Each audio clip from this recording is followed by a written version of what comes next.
And I'm now going to share my screen. Okay.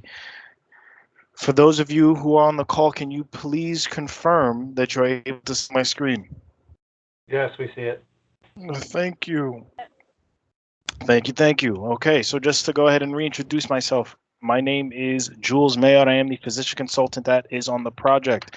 I will have the pleasure of meeting you in just a couple of weeks for your Train the Trainer event, and I'll be assigned to you and working with you throughout the duration of this implementation. Okay. Today's agenda is going to cover organizing your day, so we're going to go through just a few items. One of those items is the message center, which impacts pretty much every venue of care. We'll go through the ambulatory organizer. We'll go through a patient list, and then I'll give you the option of if you would like to explore the provider handoff feature we have within our EMR, okay? Before we begin, are there any questions for me?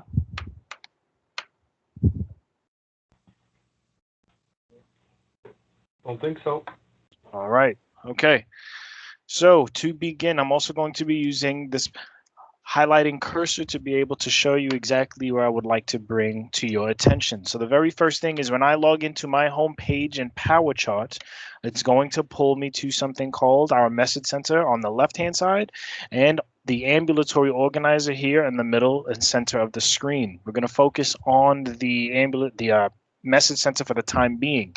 The very first thing I'm going to click into is where it says messages. So being that you have a Cerner login, you essentially also have a communication tool that you can use to send messages to other users within the system. Now, the sending of messages is usually used more so on the ambulatory side. The reason why I say this is because your nurses, when they log in, if you were to send a message to them, what ends up happening is that they do not open to a message center. So that message, if critical, can very well get missed. So most messages usually will be to your nurse in the clinic or your MA and so forth. So I'm going to demonstrate exactly how to send a message. Within messages, you will see, of course, that I have these parentheses that show two numbers. The first number is going to show me how many unopened items I have. The second number is then going to go ahead and show me my amount of items inside of that inbox. So if I were to go ahead, I'm going to select actually communicate. When I select the button that says communicate, it opens up an email template window. This email template window is where I can put in a patient if it is patient related. So for example, if I were to type in, I'm going to type in the name of one of my patients, select an encounter, and then from there, what will then pull in is you'll see a few things actually open up. One, this launch orders button opens up, and what that allows me to do is actually place orders directly from my message. So if, for example, I were to receive a message on one of my patients that says patient needs CBC, I can go ahead and launch orders and place that order directly through this message and sign it. Another thing that does also open up is where we see it says save to chart. So I can, for example, save this communication or chain of communication to the patient's chart, and it will appear as a document inside of their chart as well. Now in the to section is where I am going to go ahead and type who it is that I want to send this message to. Now keep in mind right now I am not using your specific domain. So of course these names will look and seem unfamiliar to you, but I'm going to go ahead and if, for example, I type in a user's last name, I can go ahead. If there are multiple users with their last name or part of their first name as well, I'll have to choose from a list. If not, their name will automatically appear as so. And down in where it says the message is where I can go ahead and type in that lovely message that I would like to send to that recipient. You'll see that I have these action items that I can actually click through and if so, attach also to this message as well that the recipient will receive. And then I have the option to select and put a reminder or a due date on a message that will then flag into the recipient's and mine's inbox as well. Are there any questions on how to send a message? Or any questions surrounding the functionality? No. Okay, thank you.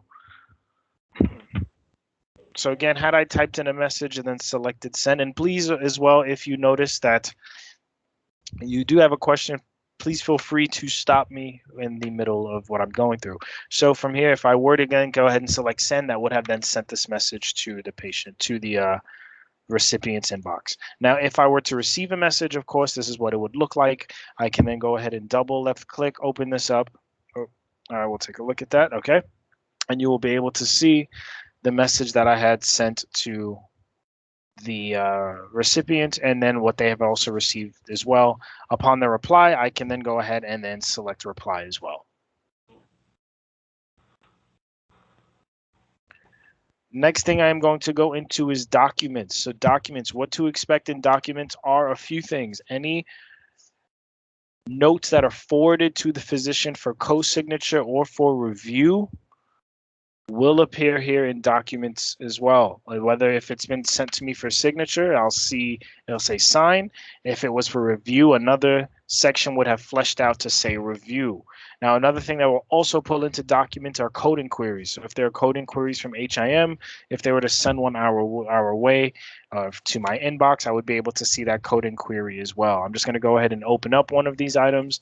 And if I were to open up this item, you will see it opened up this note that was forwarded to me for signature. Now, how do I know it's for signature? Is not only did I open it out of my sign inbox, I have an action pane that's going to detail to me what exactly is it that I want to do with this item. This item here being a document. Okay, when opening up an item, you will see that it pulls in the banner bar on the patient, giving us some basic patient demographic information, and below you will see then the contents.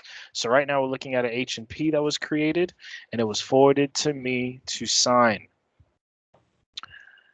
Within this action pane, I can either choose to sign, or if it was review, it would have said review, and or if it is not my patient, I can actually also choose to refuse it, excuse me, and forward it to the correct provider as well.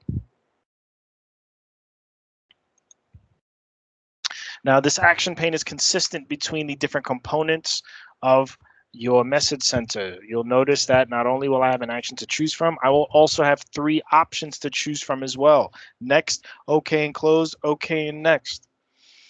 What next will do is next is not going to go forward with my selected action. It's actually going to just go to the next item within my inbox.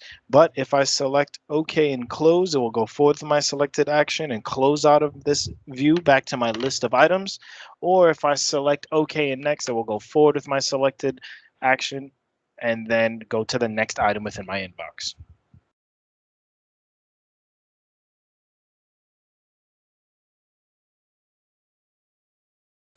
I'm going to jump into where it says orders.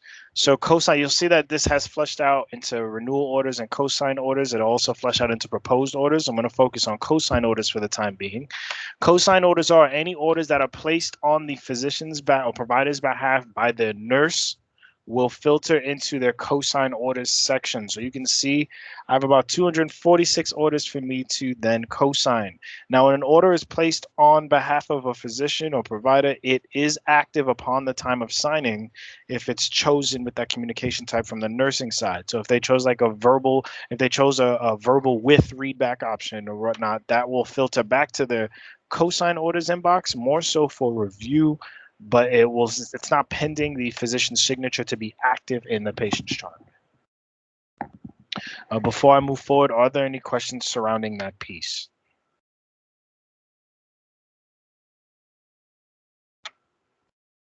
So what orders are not activated without a cosign immediately?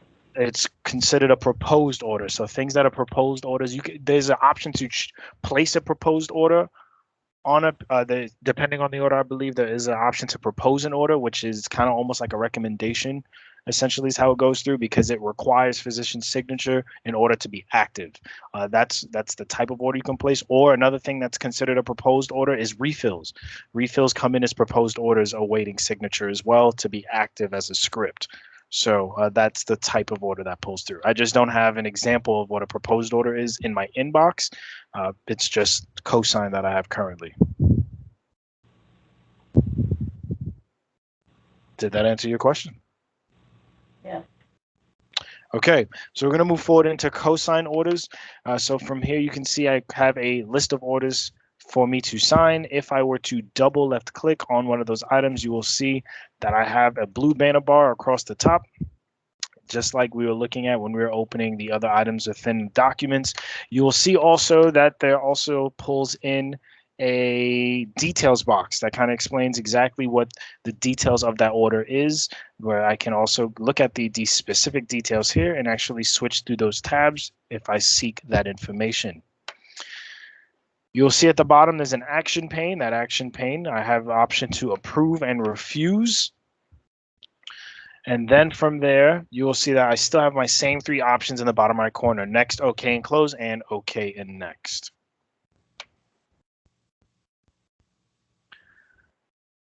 Now, looking at this here, I do realize I have 246 of these orders to sign. So pressing OK and next 246 times may not be the most ideal way to clear my inbox.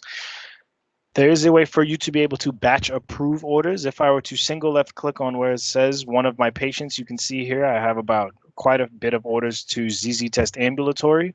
Upon me selecting an orderable or a patient here that has multiple items to sign, you will see that there is this select patient button that then opens up. If I were to go ahead and select patient, it should then filter my list into all the orders pertaining to just that patient. Okay, so you can see these are all the orders that were placed on this ZZ Test Ambulatory. To the right of select patient is select all, which will then allow me to then highlight all of these. And if I single right click, I can actually choose whether to approve or refuse them as well.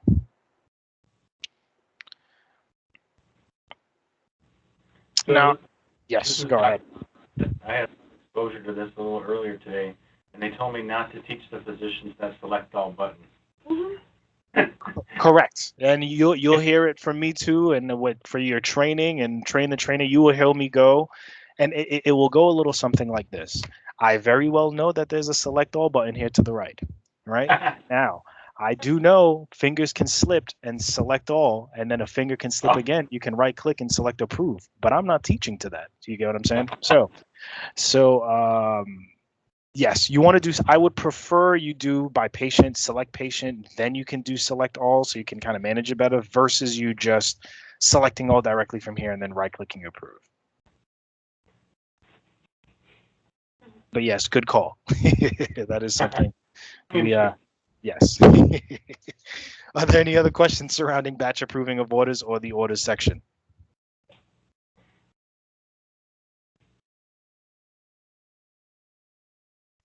No. All right, I'll take that as a no. Okay, next thing we're going to then move into is results. Okay, now results as the order, if I am listed as the ordering physician or I am the one placing the order itself, whether that's a CEP, whether that's a lab, diagnostic test, once it results, those results will not only post to the patient's chart, but it's actually also going to come back to my inbox to endorse or to review. Okay, depending on how it results, you'll see it'll flag into about 4 different sections: abnormal, critical, normal, and other. All right.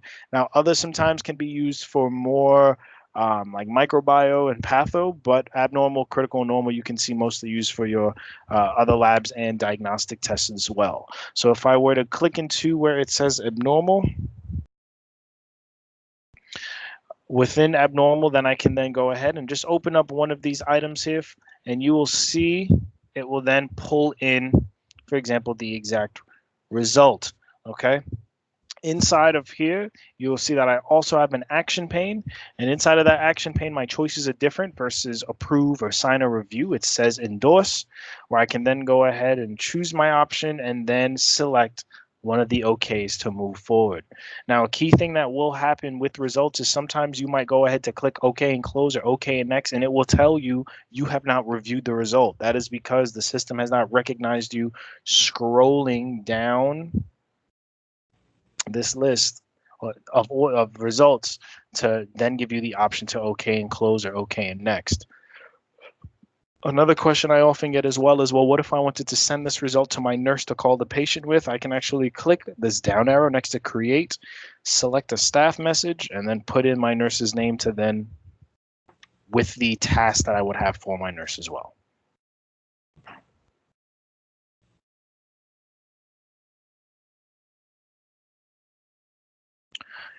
And sad to say, no, you cannot batch approve your results. You do have to go through every single one of them and okay and close or okay and next them and endorse them as well. So what we had with orders, we cannot do with results.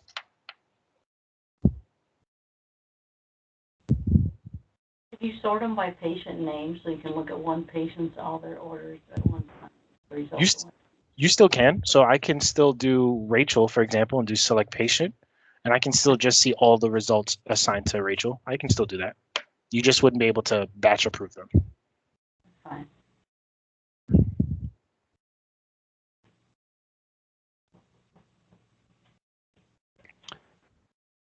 All right, we're going to jump into results FYI. Now, what is the difference between results FYI and results? What I can help you do is set up a relationship with your parents, excuse me, with your patients, where if you are the PCP4 patient, we can set up a relationship where any result that gets posted to the chart, for example, in ED or on the floor, or if they get an H&P posted to their chart or ED note posted to their chart, I want to be notified. So that is something during your concierge, during the later stages of this implementation, that if you're interested in, I can help you set up.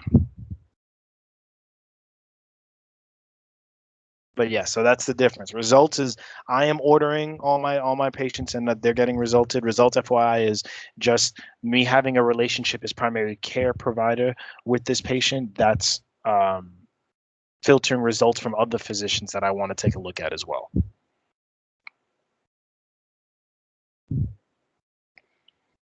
Okay, so far out of these inbox items, are there any questions that you might have for me?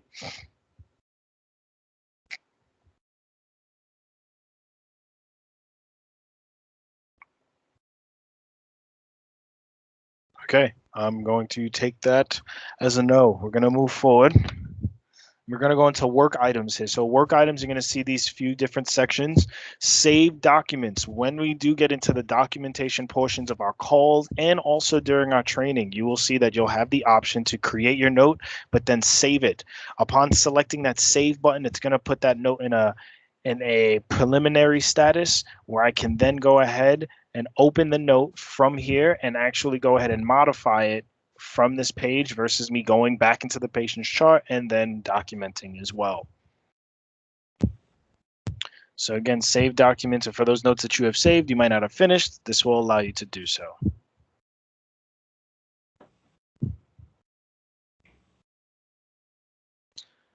Paper-based documents is one of the places where if items are scanned into the patient's chart, where you should be able to then approve those notes or that are scanned into the chart as long as you are listed as the author.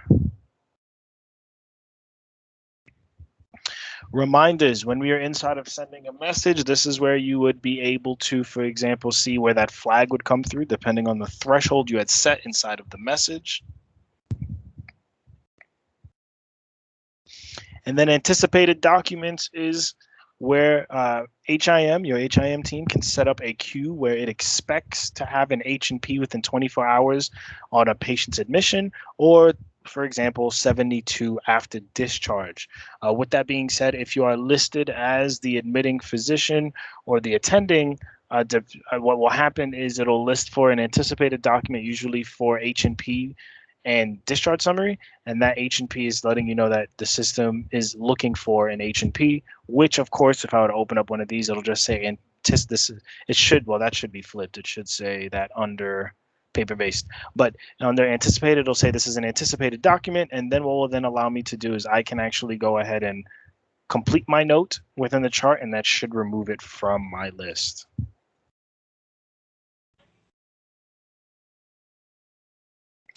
Next item is sent items, just going to show me items that I have sent.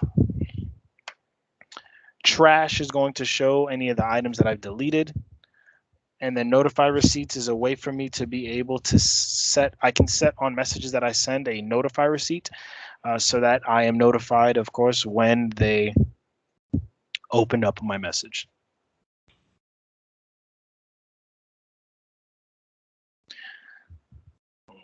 Feel free to stop me. We're going to move forward into proxies. So proxies is a way that I can give a user access to my inbox. Typically, I see providers give this access to their nurses or to other physicians as well. So from here, I can go ahead and select manage. And what that will then do is I can then go ahead and choose which provider I want to give access to my inbox. I can set or users, well, I can set a begin and end date. And if I do set an end date, then on this end date, it'll automatically remove proxy access from that recipient. I can then go ahead and choose what portions of my inbox I would like to give them access to. Now, when we do your MAs, when it comes to concierge, we're going to give them an end date of 2099, pretty much. So they'll forever have access. But you'll see from this granted items, if I were to select accept and next and then okay, it should give me a setting saved successfully. Now you're going to realize that there is no name here within proxy. And the reason for that is because I haven't been proxied. I gave someone proxy access. So if I were to be proxied, I would be able to see the portions of the inbox that they had given me access to, and it would look identical to the inbox depending on what they had given me access to. Now, the key thing here is, though, is that if I have been proxied into someone's inbox, I do have to go to proxies to view their stuff. It's never going to cross with my inbox.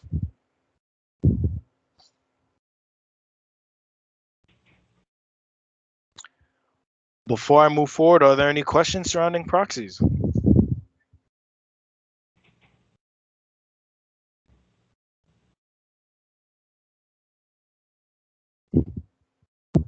Okay, so next thing I'm going to dive into is pools. Now, pools, I'm not going to, it doesn't affect physician workflows too much. Only thing that I can say about pools is it works like a group inbox. So this is where you'll actually be sending messages to. For example, if if you're in one of the clinics and you wanted to send it to a group of your nurses versus just one individual, you can send it to a pool. Your refills sometimes, of course, that's upon discussion with your ambulatory consultant.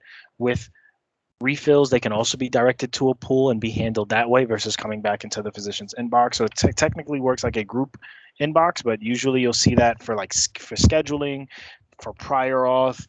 You'll see one for referrals as well. That's a big one that pools get created for. So, but those usually are messages and rules and tasks are assigned to those pools. Physicians, I really don't see using pools too much, if at all, besides sending things to them. Now that pretty much covers the entirety of the inbox. I'm going to go back to our homepage here. And again, if you have any questions, please feel free to stop me. I'm going to go back to our homepage here. Now the inbox here is used within pretty much all venues of care except I believe ED. ED can use the inbox, but they don't default to this view. But pretty much surgeons will use this inbox view. Your ambulatory docs will, and also your floor providers as well, and your hospitalists.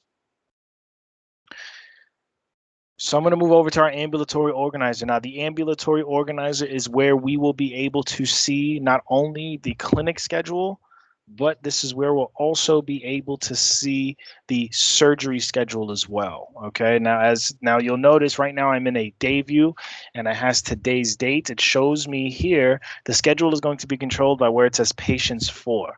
All right, now again, I know this MD is not employed at your facility. I'm just showing you a more of a dummy or a demo area instead.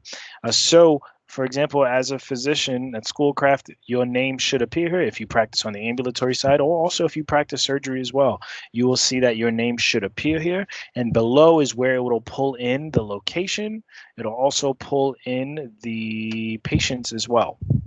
So both surgery and ambulatory schedule will show here. You can have multiple schedules pull in as well from this view. And you can also either search for them and check their name off, and both your schedules will appear here within this view as well.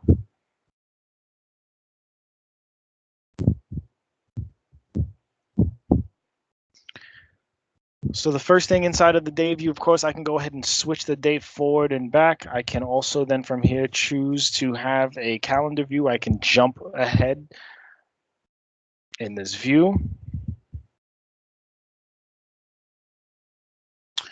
Below that, we're going to see that we'll see the location. So you'll see that there is this status bar to the far left-hand side. That status bar or that color bar is reflective of the status of the patient, okay? So as the status of this patient changes throughout their journey in the clinic, you're definitely going to see how this changes, this color bar changes. The actually whole bar for the patient will change colors. So the first thing you'll see is this patient right now is confirmed, meaning they've just been scheduled. They're not here yet. So you'll see that this is why the color bar is such. Once they're checked in, you're going to then see it then updates to this blue. The moment they are seen by the nurse, it's then going to change to a lime green. Then from there, once the physician or provider gets into the chart, it'll then say seen by physician. All right, it'll go orange as well. You do not need to change this yourselves. This actually gets changed automatically upon entry of the patient's chart. So once the nurse has been done documenting or completes their intake, it should then change to green. And then from there, also then change to orange once the physician accesses it as well.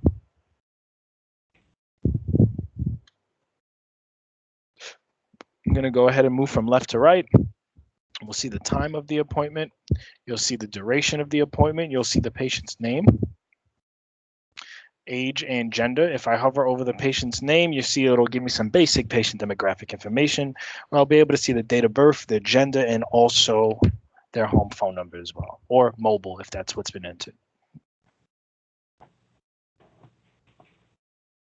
Moving one more column, we'll see the details of the appointment that gets assigned during once they are being registered or scheduled, excuse me. You'll see the status. So you see it says checked in. And then, for example, if I wanted to change that, or not, excuse me, if I wanted to see how long they've been in that status for, I can see that it says checked in for 47 minutes. Now, of course, as they have multiple phases, you'll be able to look and see that as well. Moving one more column over, we have the notes section. So the notes section here is going to display the reason for visit that gets assigned during registration. Then, of course, when the nurse goes in and does their intake and puts in a chief complaint, that is also going to show within this view here as well. You'll notice that there is a blue dotted line box that I can actually go ahead and leave a note, or the nurse can leave me a note. Now, this note or comment does not stick to the patient's chart. It actually only sticks to the appointment in this view. So whether or not I were to type in, for example, help disgruntled patient, family and entire room, family and room, right? I can go ahead and save that if I am the nurse, and then you'll be able to then see that there's a post-it note. Well, that'll let me know that the note had been posted, and I can click to it and see not only when and what was posted, but I can also then see who had posted it as well. And I'll say this again, this does not save to the patient's chart.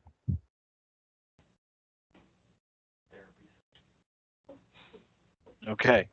Now, before I move any further, are there any questions surrounding the day view of the ambulatory organizer? Pretty clear. All right, perfect. So how long do those notes stay on those charts?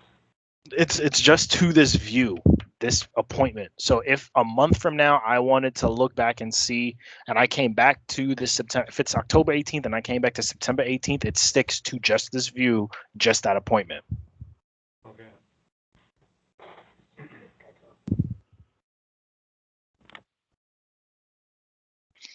Okay. So from here, what if I were to access the patient's chart, I would just click on their name and then that would give me access to the patient's chart.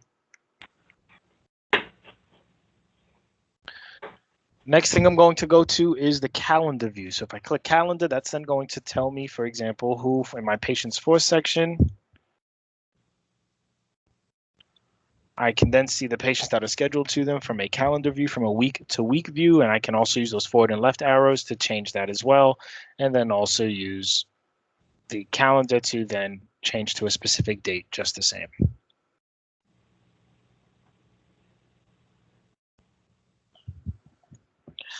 Moving one more column over is the open items column. Now this open items column is key because this is where I push providers and physicians alike to check halfway through their day and even at the end of the day, because this is where they'll be able to ensure that they have submitted their note on a patient and also submitted their visit level charge on the patient as well. So it's a good way for them to keep track of this and be able to see that. So we can go ahead and be able to see, for example, from here, since there's not a check mark next to note not started, lets me know that my note had not been started. If I were to save my note, it would have then said save note saved, which then I can click the link and it would bring me then to that note. When it comes to charge not started, it tells me I haven't put my visit level charge, but had it been placed, it would have said charge started or charge complete, one of those two items.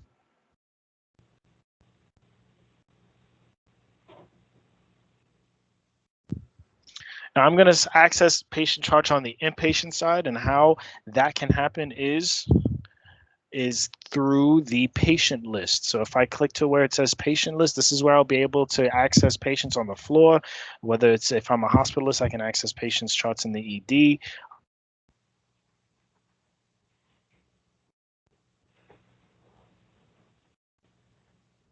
In Cerner. So if I go ahead and select patient list, even though I already have patient list created, I'm just going to go ahead and create another one here. So this is an example of how it would look like.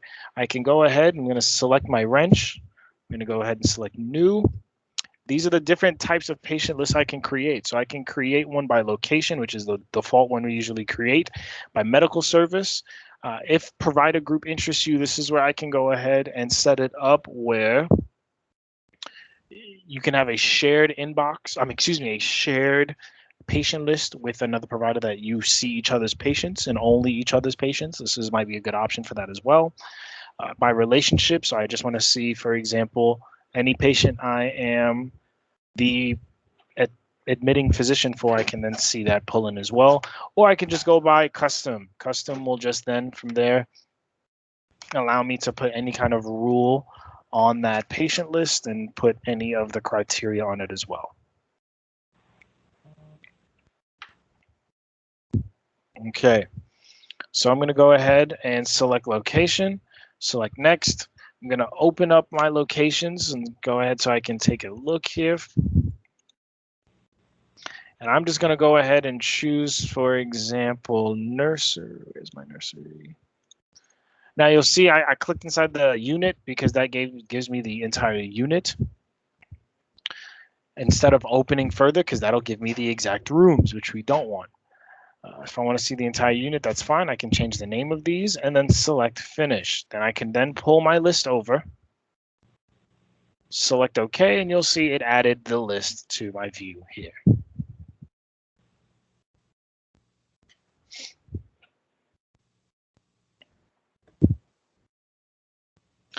So from here, what I can also do is you'll see that there is a customize columns button that will actually allow me to customize the exact columns for that patient list as we see fit. So if I wanted to rearrange the columns of how they're shown here, I can use these arrows to do so, or I can go ahead and see a different column that I want to add. I can look through this and add it to that column as well.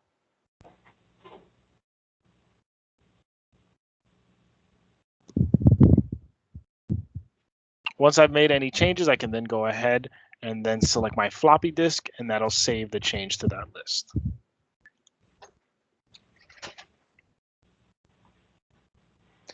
To be able to access a patient's chart from here, I can just double click on the patient's name, and then that will then pull me into the patient's chart.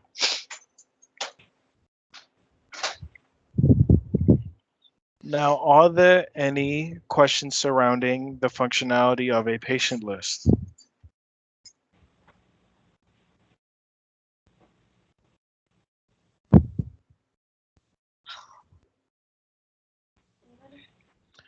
Nope. Okay, so we're going to go ahead and move forward. And from here, the next thing I'm going to go into is something called the provider handoff. Now, while this functionality is present and available, this is again something that it is up to you whether or not you want to implement throughout the implementation. The provider handoff is a way that allows physicians to electronically be able to document the handoffs between one another. So we can talk through this about what your handoff process is during our train the trainer event and come to a decision. Again, this is more so it is up to you whether or not you want to use this. So this provider handoff feature will allow me to be able to, for example, hand off on this patient so to another physician. So if I have a patient list created, for example, I'm going to just use the medical services one, and I'm going to go ahead and establish a relationship with one of these patients. Upon me then establishing, if I had already accessed the patient's chart, that will then have already, this would have also, let's see here, this would have automatically been established. But I'm going to go ahead and establish. So if a relationship I already have is established with this patient, you will see their name appear here in blue. It'll give me their age, it'll give me their gender, location as well. Now, if I were to click onto the line of the patient, it's going to give me this iPass screen where I can see their code status, their length of stay, illness severity can be put here as well. And I can also put in a patient summary. Now, these different patient summaries here are free text patient summary. I can put any actions and any plans I would like. But again, this is purely free text so that if I am the receiving provider, I can then just go ahead, go to my provider handoff, go to that exact same patient and see the information that was entered by the previous physician. The clinical data really just gives you vitals, labs, and medications that they're on, and their I's and O's. Care team just shows you who's in care for the patient. Other than that, that's pretty much what the provider handoff feature is used for. Again, it doesn't save anywhere into the chart. It's more so just a way to share notes between incoming and outgoing providers on the floor and hospitalists. So this is not something you have to use. You can continue to use your current handoff process, but it is something I did want to show you. That being said, are there any questions for me surrounding provider handoff?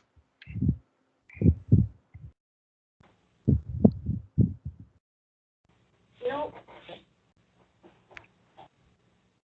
Okay.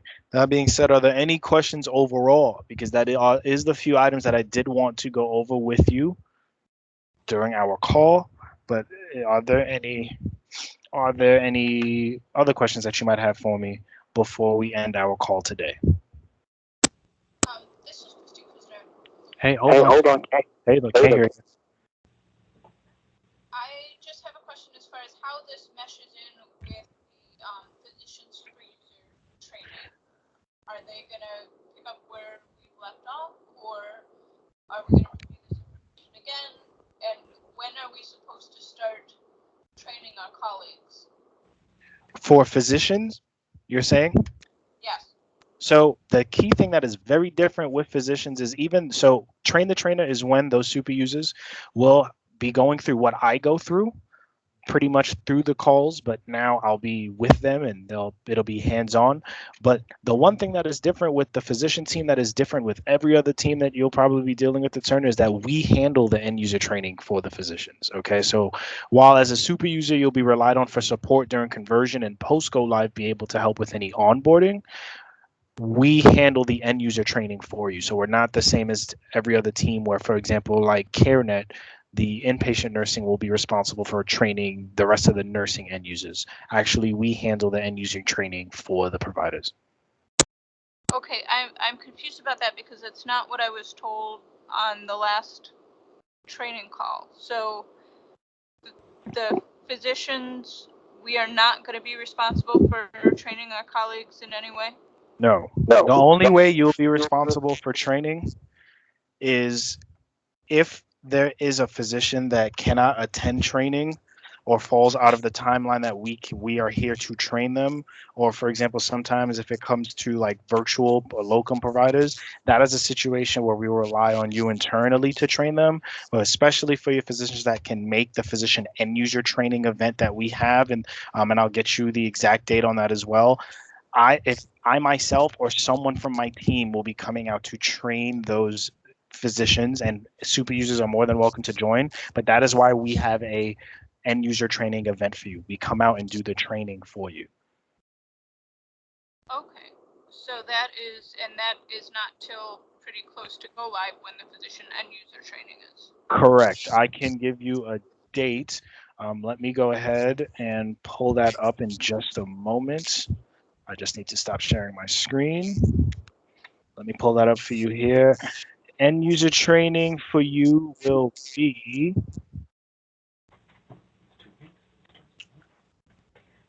end user training for you will be the week of January 6th.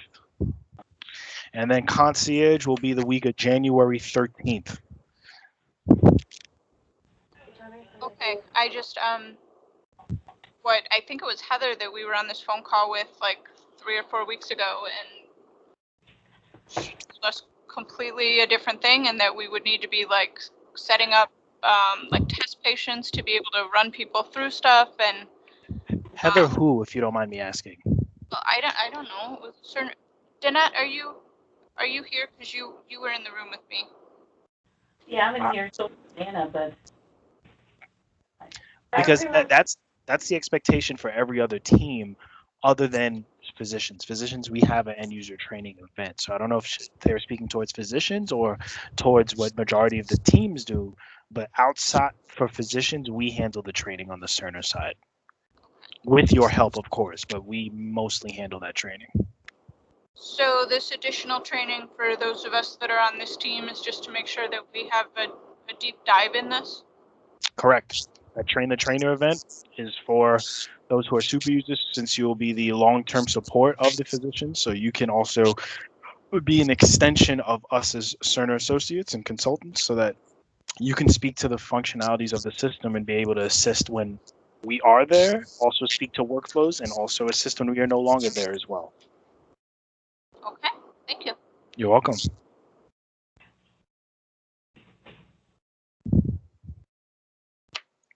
Are there any? Oh, go ahead. I'm a practitioner, I work under the supervision of a physician. So is the physician going to be the attending, and then right now, I'm the second, and I'll still be able to access the chart under their name, my name, put orders, how is that set up? You came through a little rough on my end. I couldn't hear you. Are you saying how? What? Could you mind repeating your question for me? So when I access the physician list, because I'm not a physician, I'll still be able to access that list and place orders, or how are you setting all that up? Well, I mean, if you all are you you said are you a nurse? I'm assuming. He's a mid-level. Nurse practitioner. Yes. Well, so you will have a patient list as well set up, and you'll be able to go in and place orders as well. That wouldn't change for you. Do you need? Are there any like restrictions on you placing orders, like co-signature at all? No, not on orders. No, what? So you will not only. I mean, I train to both physicians and mid-level providers as well. So you would be able to access the patient list the same. We would help you create one, and you'd be able to access the patient's chart the same way a physician would as well. Go on and place orders too. You'd be going through a near identical training too, just the same. It wouldn't change necessarily just because you're a mid-level. You'd still have the same training and the same, I would say, capabilities in the chart as well.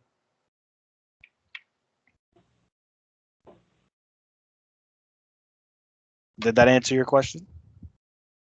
Right, as long as I can access the chart and do everything, just the same. Yes, you will. Emergency room area as well. Well, but yes, you will still also be able to access the chart, and also place orders and document as you need to as well.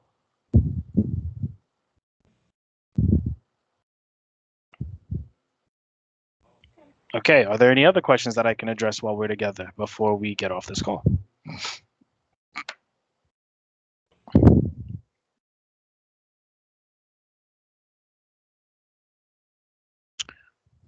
All right, I'm going to go ahead and take that as a no. From here, once again, thank you for taking the time to join me this afternoon. I look forward to speaking to you for our next call. which will occur at the same time next Wednesday. That should be that will be reviewing the clinic workflow in Cerner. So what we'll do is access a clinic patient's chart, and then from there, go ahead and show how to create a clinic note and how to place orders and also prescriptions as well.